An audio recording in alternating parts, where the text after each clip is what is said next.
Hi, and you're welcome to yet another edition of my opinion on Cleveland TV. And in case you're yet to sign up with us, please do so on www.cleveland.com. My name is Franca Idemudia, as usual. All right, few months or something like that ago, I went out somewhere and I met this beautiful young lady, intelligent and a quite an impression at the first time I was having an interaction with her. And then we got talking and all of a sudden she chipped in. Do you know I'm a cancer survivor? It was difficult to actually merge those things together, being the kind of person she is with the fact that survivor. Among all the stress, the troubles, the traumas, and all that, I have on my set this evening Miss Boma Banjo. Boma, you welcome to the program. Thank you. Good evening. Good evening. Yeah, Miss Boma Banjo is a cancer survivor, and we will be discussing her book and also how she survived stage 2 cancer. Please stay with us. So, over to you, Boma. Let's get to hear your introduction. Let the audience get to know who you are. In a simple summary, who is Boma Banjo? Well, my name is Boma Banjo. I'm a stage 2A breast cancer survivor. I'm an entrepreneur. I like to do business. And I'm an author. I authored this book, and Cancer Came Calling, which talks about my cancer experience. I decided to pen it down so people can learn from it and, have hope that there's actually. That's a good one. Cancer and cancer came calling. We're going to discuss extensively on that. But let's start with this. Prior to when you were diagnosed, did you have the intuition that you might have an illness of this nature? Not at all. I had no idea because, I was considering myself pretty young. I just had this notion that cancer was for older people, old women, breast cancer, for example. So Sorry, please, like how old were you? I was 34. Wow. Mhm. So I used to Please think go cancer ahead. like women in their 60s and above. Back in the days when we hear someone had cancer or someone Mm. died from breast cancer, we always knew it was like old women. So I didn't even see it coming. So at the first instant when let's even start with this. Were there any symptoms you had that, okay, like you had some symptoms, some signs that they were cancers that you want to, like, okay, let me get to see what this was. Were there any symptoms or signs? Actually, it all started sometime in 2017, I think, stroke 2018, when my church, I attend House on the Rock. So we had this from time to time. They normally do health screening, free health screening for people and awareness. So it was during one of those times they gave us awareness of how to always do your self breast exam. So somehow it stuck in my subconscious and I started checking. So it was during one of those times I was checking, I noticed a lump. So I wasn't ill, I didn't have any pain, nothing at all. There was no headache, no fever, no nothing. It was just lump. So since it was painful initially, I just ignored. Sorry, since it was painless initially, I Mm. ignored it. I like maybe it's just one of those things. But as after a month, it started to get painful. So that prompted me to go have it check. I had decided to go check it out. So that was what happened. So what was it your first reaction when you noticed that lump on the breast? When I noticed the lump, I didn't think anything sinister, so I didn't bother. But after a month, I started feeling like a biting pain there. So, coincidentally, I was in Lagos. I went to see my mom because she lost her husband 3 months earlier to colon cancer. So I didn't Oh. think about anything. So it was after a while I went to do a breast scan, and the breast scan said there was nothing to worry. In fact, the radiographer told me he couldn't pick anything, that I should go home, nothing to worry about, madam. So I left, but I wasn't satisfied because I knew he said it was probably fatty tissue, and I knew that I didn't have that before. So my question to him was, fatty tissue, where did it come from? So he just went around my body and decided to deposit in my breast. He said, well, yeah, it's a possibility. So that was what happened. It was when I left there after a while. My aunt introduced me to a doctor, the doctor who treated me. So when he just physical examination, he felt my breast and he said, "Oh, there's a lump here," and advised me that I take it out. But trust us, down here in Africa, procrastination. Exactly. I waited another month. Like, okay, since it's not the pain wasn't something that was stopping me from doing anything. Okay, I'll remove it when I get back to Port Harcourt. And after a month, the pain became more frequent. So at that point, I decided to go remove the lump. And when they removed the lump, 2 weeks later, histology results came out that it was breast cancer. So was there ever a time where you had the mindset of facing the whole thing? Because if you look at it, like you just said, in Africa, we take so many things for granted. And most of us that are super religious want to face so many things. So were you in any way prompted to think, oh, let me just face this and let God handle it? Hello? I can hear you. Yeah, please go ahead. Yes. Okay. Yeah, please go ahead. Well, in as much as I'm Christian and I believe in the power of prayers, I never, in fact, if you go through my book, the beginning part of my book talks about faith. While faith is important, right? I personally believe that medical science is a miracle. So, but down here in Nigeria, most people are just very superstitious. So when things like this happen, they decide that faith will. I'm not going to go to the hospital. I'm not going to do Let any. God handle this. Yeah, and I say okay. Even the doctors, with the wisdom they have, it's God that gave it to them, or and science. Exactly. So with all the research they've done, it's not a mistake. So even while you're praying, whatever religion you are, whatever your faith is, while you're praying, you do the right thing. You go see a doctor and get treated, and then pray that your medications will work. Exactly. But I thank you so much, Miss Boma. We'll take a short break here, and when we return, we'll be hearing her story proper. Please stay with us. Hello there.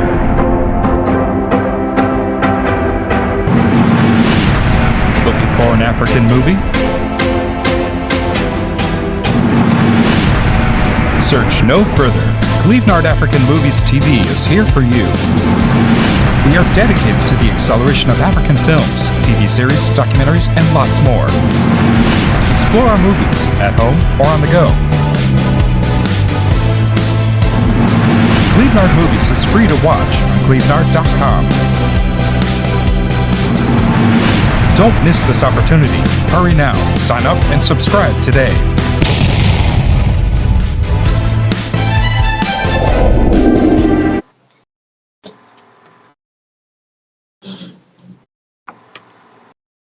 All right, you're welcome back, and we are still with Miss Boma Banjo, a cancer survival, and discussing with her what to do when you have such an ailment. All right, Boma, before we went to the shop, we tried to take a bit analysis around the story itself. But now we are going to go into the full story, which is the reason why we are here, which is your cancer detection, stroke the survival story. So let's get to hear your story, please. So like they say, early detection saves lives. So literally, it saved my life, because just imagine I wasn't always checking, my breast. I wouldn't have noticed that there was anything different, because I didn't have any physical, like I wasn't ill. I didn't have any cause to make me go to the hospital. So, well, after I mentioned earlier that after 2 weeks, my histology results came out, and the doctor was like, I'm afraid. I remember walking into his office. In fact, I was wondering, like, why did this doctor say I should see him today? This is not the day I'm supposed to see him. Or he asked I see him that day. So my aunt went with me, my family members went with me, my aunt and her friend who had survived cancer earlier. But Wow. I couldn't put the pieces together. I didn't think anything funny. So I just felt, okay, they just wanted to take me to the hospital. So when we walked into his office, and he said, I'm afraid the results show that you have invasive ductal carcinoma. And before now, I know that carcinoma, all those nomas, most of the times are cancer. it's cancer. So I decided I just got into shock. When he said that, it felt like I was in a faraway land. You know, when you're seeing a movie, you say once upon a time. Or when you're seeing those Disney series, say once upon a time. So it felt like it was a movie. All I know was I couldn't talk for some minutes. Then when I got myself back, I asked him, I said, what are my chances? He said, well, we found out early, so it's treatable. But you have to do a mastectomy, which is like total removal of the breast. In my mind, I was going like, this doctor, okay. What's he saying? You know, I didn't say anything. So I went to see the oncologist. He told me the same thing. I cried all the way till I got home. I felt like God didn't love me. Because, you know, life just isn't fair and everything. Why did it have to happen to me? I said, okay. Yeah, I slept. I woke up the next morning. It wasn't a dream. Second day, third day, fourth day, I still felt like I was. I think it was on the fourth. This is real. This is real. It's not a dream. So, I decided, okay. The doctor told me earlier I was going to do chemotherapy and all that. And when they told my mom that I had to start chemotherapy, she was like, God forbid, my daughter won't do chemotherapy because of all the things she had heard about chemotherapy. Asked her if she had a better option for me. She said no. I said, me, I'm going to do it though. It's 50-50, right?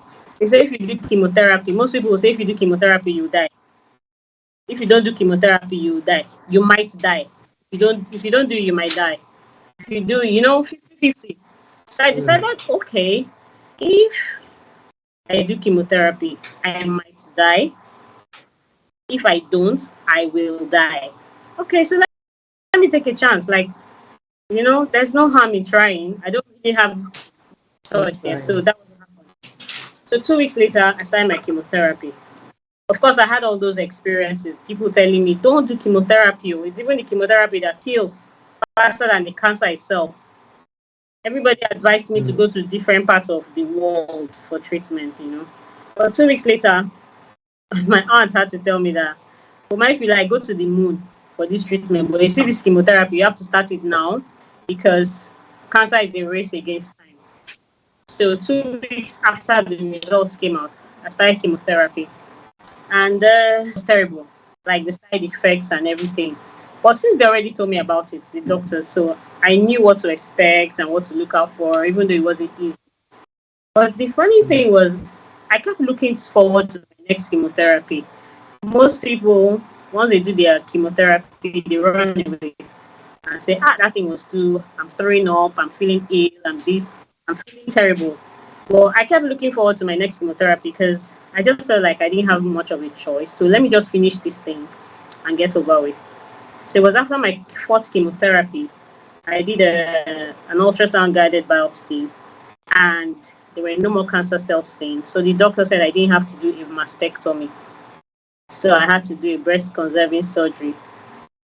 So at that point, I was even the one asking him that, can I just remove both breasts, please? Because I just want to be alive. And he said there was no need for that. So I did the surgery and completed my 6 chemotherapy cycles. Right. So, like in all the treatment, how long did it take? Oh, my treatment took over a year, like a year and a half, because it's triple negative breast cancer. Breast cancer, there are different subtypes of breast cancer. So mine was, triple positive breast cancer. There's triple negative, there's double positive. Mine was triple positive. So I had to be on an injection called Herceptin for a year. So I took that for a year after chemotherapy and after surgery. So if I add that with the time I did chemo, it was about a year and a half. So how would you describe the experience as a whole? Wow, the experience for me was life-changing. It made me see life from a different perspective. It made me realize that we're just all we have. We should take our health seriously. Before now, my friends used to always laugh at me like, you like to go to the hospital too much. Every little thing you're at the hospital for checkup. But now looking back, they're like, Boma, thank God this thing happened to somebody like you. A friend of mine said to me, exactly, that she would have died because procrastination, and before she will know it, it will be too late. So the experience has been life changing for me. You know, it has made me realize that life is fragile and value. I just have to. We just have to value every moment and take our health seriously and listen to the doctors. Here in Nigeria, we don't listen to doctors. We listen more to the Exactly. spiritual people who want to tell us what we want to hear. So they don't take Exactly. it is very late. They now expect the doctor to do some magic. So that's the problem we have. So it's been Exactly. for So me. I never knew before now that a lot of young women in Nigeria are suffering from breast cancer. But with this experience, I get to meet um, them each day and get to counsel them and talk to them and encourage them. So that's how it's been.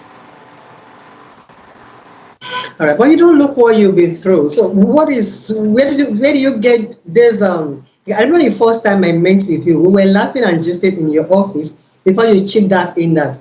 Did you know that I'm a cancer survivor? And I remember telling you, I said, no, no, no, you can't be a survivor. You can't be a cancer survivor. So where do you get so much, so should I say strength now and all that? How do you get it? Strength, I would say God and my family and my friends. I'm just one lucky girl that I've been blessed with really amazing people in my life, actually. So, when you know that people want to see you do well, you know, your people want to see you well, people want to see you happy. It just kind of encourages you when you have a lot of support, emotional support. People praying for you, people wishing you. Especially from Yeah, family. it's just amazing.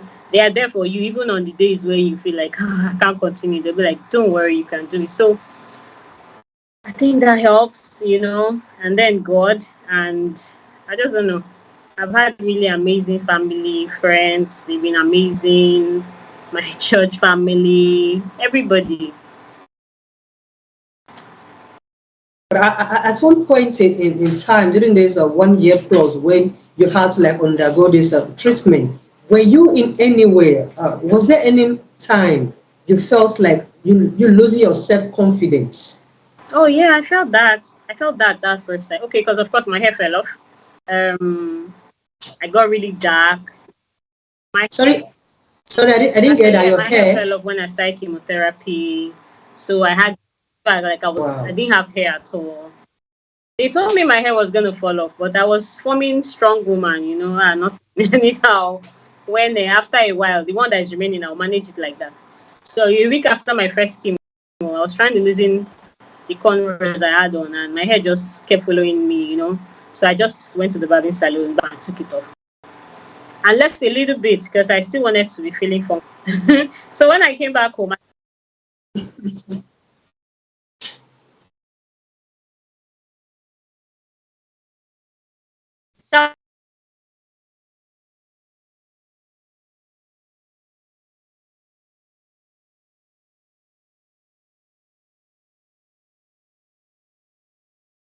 Yeah. Hello, Boma. hello, I can hear you. Yeah. Yeah, I can hear you now. Okay, so So we're, yeah, let's try it out. Okay. so my hair fell off. So if I just took the clip at home, I just removed the remaining one by myself. So I felt some at first.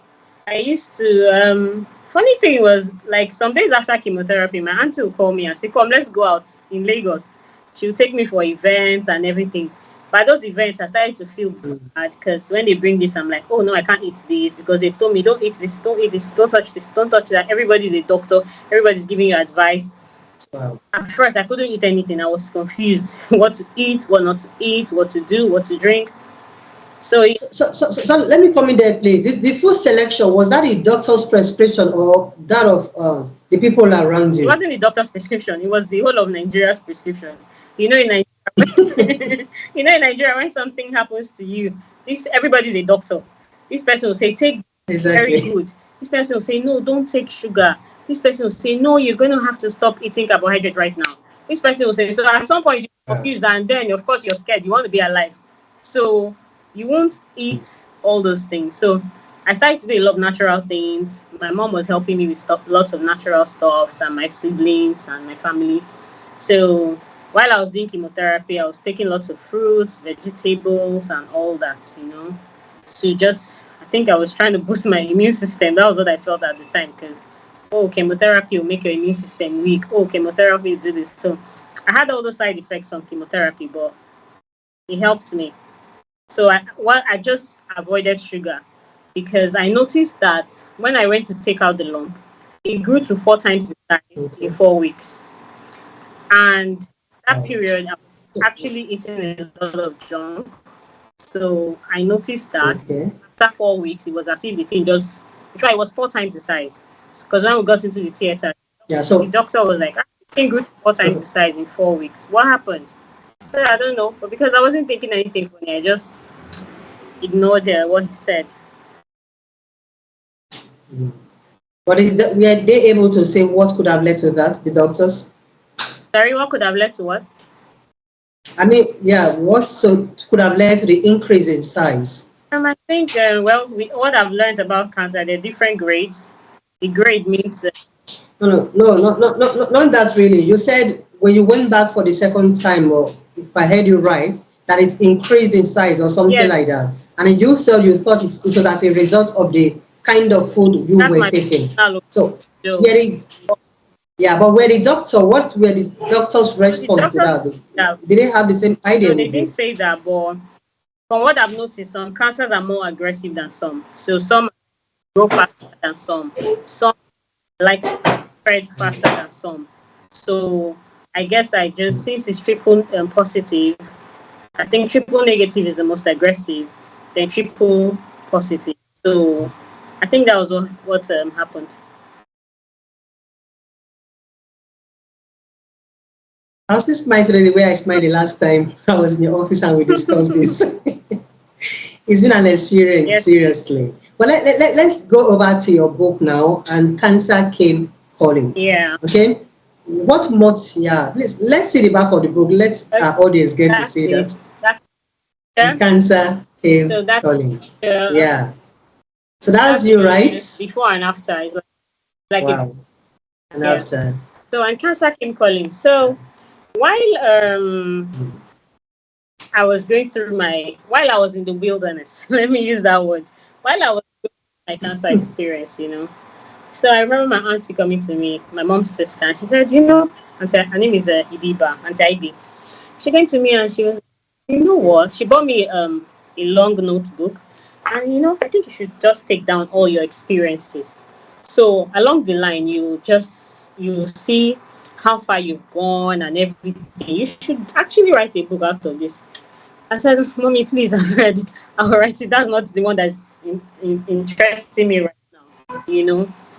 So that part. So I started taking down notes, chemotherapy, side effects, all I went through. Then when I was done with cancer treatment, it was like I just dumped the book. You know, it was life after cancer treatment can be actually too very difficult as well because you're trying to get your life back. You've not worked for a while. Like I wasn't working, I Exactly. wasn't doing anything. Business wasn't. I was jobless at the time. And of course, here in our country, Nigeria, there's nothing for you. You're on your own when things like this happen. You know. So Mm. that was what I did. So I just dropped that book where I was writing about my experience. Once in a while, I'll pick it up. I'll write.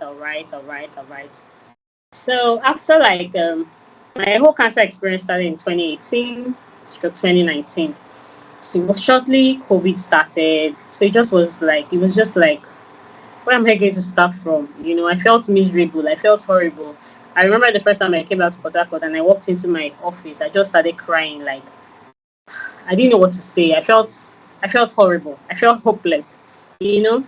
But I just used to console with myself with anyway, Boma, you're alive. Some people have everything going for them or had everything going for them and they're not here anymore.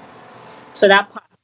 Exactly. So after a while, I'll pick up my book, I'll jot down. Maybe 3 months later, I'll continue. 2 months later, I could continue. So sometime last year, 2022, I decided, okay, I've been a survivor for a while, so um, let me have a Thanksgiving because I just kept procrastinating. So I decided to have a Thanksgiving. My grandmom, who is an author, she's writing her 13th book right now. So she's Your yes, my grandma? grandmom. So she said to me, Wow. it's not just good. That's your book that you've been writing. I think you need to finish it. I'm not going to have a Thanksgiving and I'm like, yeah, I'll finish it. I could do that later. I can launch it. She said, no, we're going to the fact, don't worry, I can bring it. I'm going to help you. And I said, don't worry. And I got challenged like, this 85-year-old woman wants to help me with my book. Let me write it. Let me start, let me finish up. So I told her, okay, I've written a chapters Yeah. actually. So let me summarize it. And that was how I decided to take my time. I would stay home, not go to work. Since I work for myself actually, so I now started writing my book. So that was how I was able to complete it. And so I decided to put it down So because the I noticed that so your entire story is captured in that yes, book. everything is captured. It's right here, table of contents. It says my cancer journey, how it all started, chapter 1. Chapter 2 is the search for a solution. Chapter 3 says, and cancer sent me to school because I actually learned a lot experience. Chapter 4 say Amazing. is challenges of cancer treatment in Nigeria. There are lots and lots of challenges. Life after breast cancer, treatment change to your body after surgery. Then healthy living. Then the last one, the conclusion. So That should be a very interesting book that every woman ought to have. But in this process, in this period of your treatment, like how much would you equate that you've spent on it? wow, I don't want to discourage some people, right? But I know It's not no, it's not that discouraging. Health is very, very yeah, expensive. So when it comes and I know that yeah, cancer. it's You not know, this. there are different when a woman has breast cancer, there's subtypes of breast cancer. So the type the person has will determine the cost of treatment, right? So for Determines. me, I was doing chemotherapy and I was taking Herceptin at the time. Every 3 weeks it was 405,000 per session, and I took that for 1 year. You know, that's apart from surgery and you know chemotherapy. I was doing chemo and biological therapy at the same time, and so many other things, test and all that. So I think the minimum, because some cancer drugs are actually very expensive.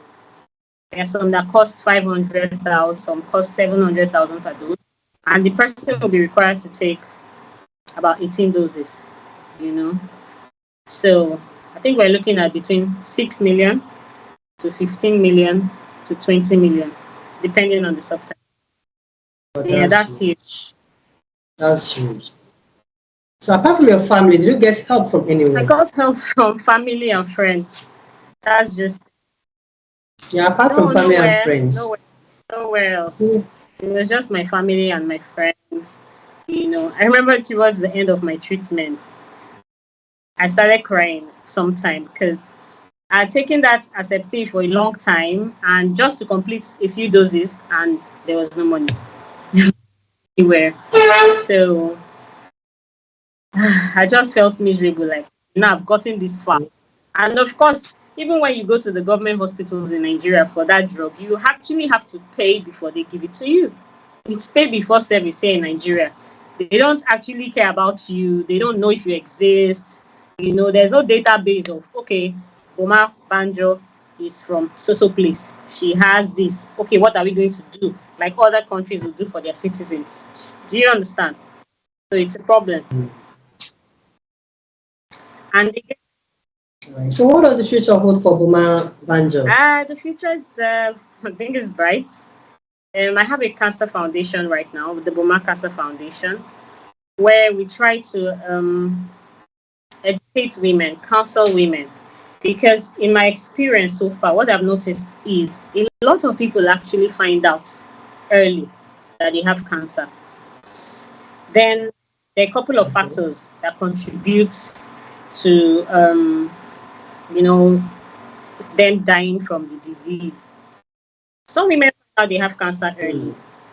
They go to the hospital, the doctor tells them I'm afraid, or I'm sorry you have cancer and everything. And they're like, ah, God forbid, it can't be me. So who wants? Nobody ever prays for such, but it has come. So instead of go to the hospital, they Exactly. start going to churches, they go to spiritual houses, they go everywhere. They go everywhere apart from the hospital. So what they do is they just wait. They just keep giving them hope. Don't worry, it's an attack. You're fine. Nothing will happen to you. One pastor, I went to one church. There was my auntie. This is my auntie. She didn't let me have peace. She didn't let me rest. She kept saying, "Go to church, go and pray, go and do fasting. God will answer you everything." And I said, "Okay, you know when you're in that condition, anything they tell you, you go." I went You this have to know morning. the In the first day I went, the pastor said I should come the next day. They were having their deliverance session. I went. He said, "Are you married?" I said, "No." Do you have kids? I said, "No." He said, "And they want to take out your breast?" I said, "Yes." He said, "It's an attack. This is an attack." I was just looking at this man like this, and I said, "That attack, God, who wants to kill me like this? Who wants to kill me?" He didn't say anything. He said I should come back the next day. I went there the next day.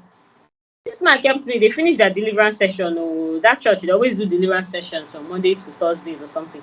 So I was already late. I didn't start with them from the beginning. So he said I should just wait. So after a while, I waited. I went to meet him. So I'm tired. I want to go. I'm not even eating. For someone that is going through that. He now said, "Have you done the surgery already?" I said, "I have taken out the lump, but they said I need to do the surgery to take out my breast." He said, I said, "What happened, sir?" He said he wanted the women to work on me. And I looked at him. Work on me how? Which means he wanted them to be hitting my breast and saying, "Come out." You know those things they do. So you'll be adding to my problems. So that was how this man, and I now told him that. He now said, "Do you know what will happen?" And I said, "Well," he said, "From today, you're not going to go to the hospital again." I said, "Me, I'm going to the hospital. wow. So I'm going to the hospital tomorrow." He said, "You still want to go so that they will tell you what you want to hear? Whose report do you believe?" I said, "I believe the report of the Lord, but I'm going to go to the hospital because I need to go Exactly. and get my results and get treated." I left that place and I never went back. So a lot of people get so misled, let me use that word, by these people. And then when it's late, Exactly. And if because of due to fear of the yes, unknown as well. they get so hooked on all Yeah. of these things, and they mislead them. And then when it's late, they now run to the hospital. They now start using terms for them like your faith was not strong enough. I don't understand. I've told the person to go to Exactly. the hospital. So it's really a problem. A lot of churches are misleading people here in Africa, here in Nigeria. They mislead people, and when it's late, in fact, they are helping people to commit suicide. That's what I'm going to say. You know that this Exactly. person found this thing early. That is a miracle for me. My greatest Exactly. finding out. My Detecting greatest it miracle was early. the fact that Exactly. that Sunday, reluctantly, I went to listen to that awareness program on how to check yourself. That's the greatest miracle. So Mm. That was God yes. directing So you. if I didn't do that, I probably wouldn't be here today doing this interview. I probably would have known I had cancer until it has spread around my body. And I won't be here to say. So, but look at me, I'm here since 2018 and we're in 2023. So I tell women, early detection. You'll be amazed the number of educated women who allowed themselves to be misled. Then the second challenge is the money, the cost is so expensive. And I don't really think our government is doing anything to like help people. You go to the hospitals, you see some people, they come out and they're crying.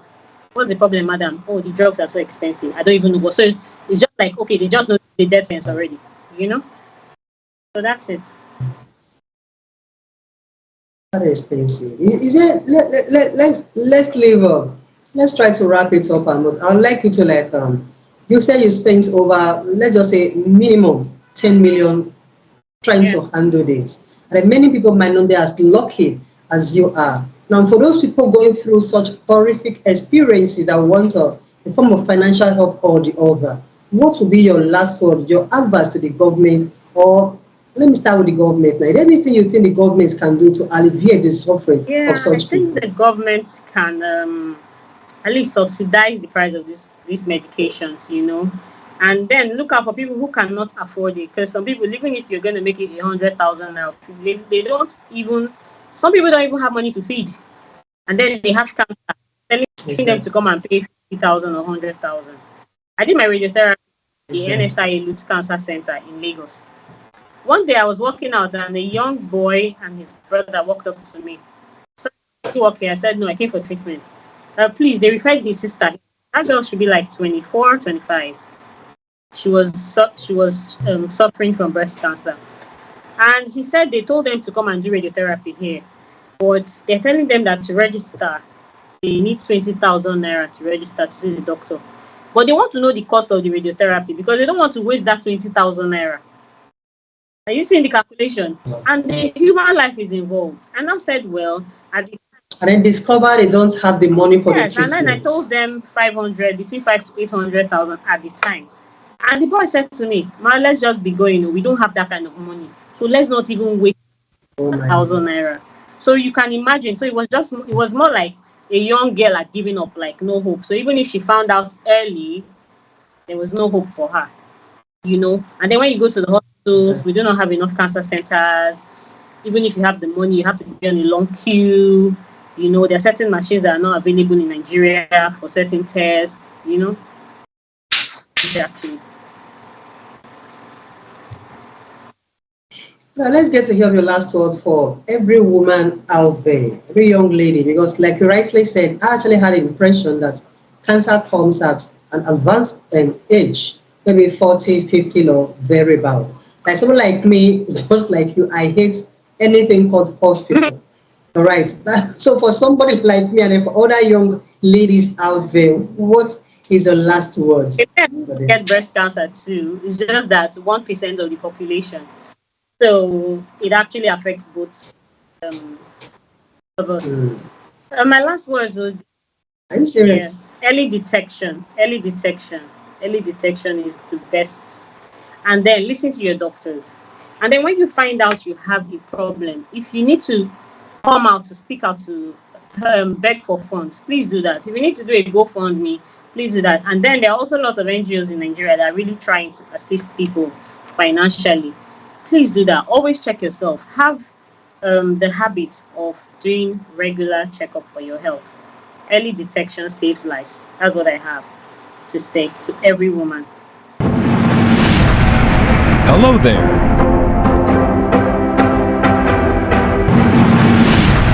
Looking for an African movie? Search no further. Clevenard African Movies TV is here for you. We are dedicated to the acceleration of African films, TV series, documentaries, and lots more. Explore our movies at home or on the go. Clevenard Movies is free to watch on clevenard.com. Don't miss this opportunity. Hurry now. Sign up and subscribe today.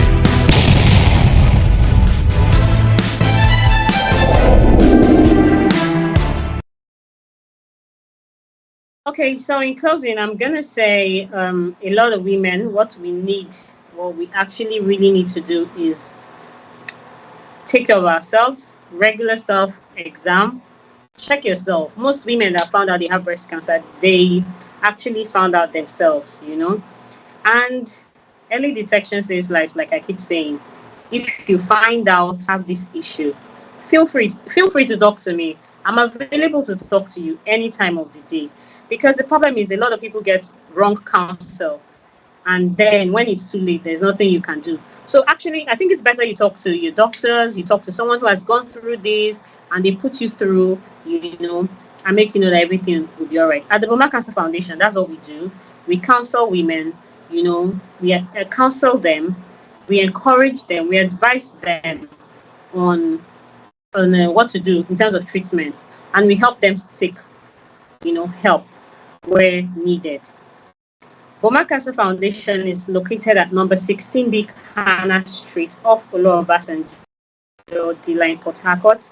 So you can always reach us there, if you have a concern you want to talk to us about.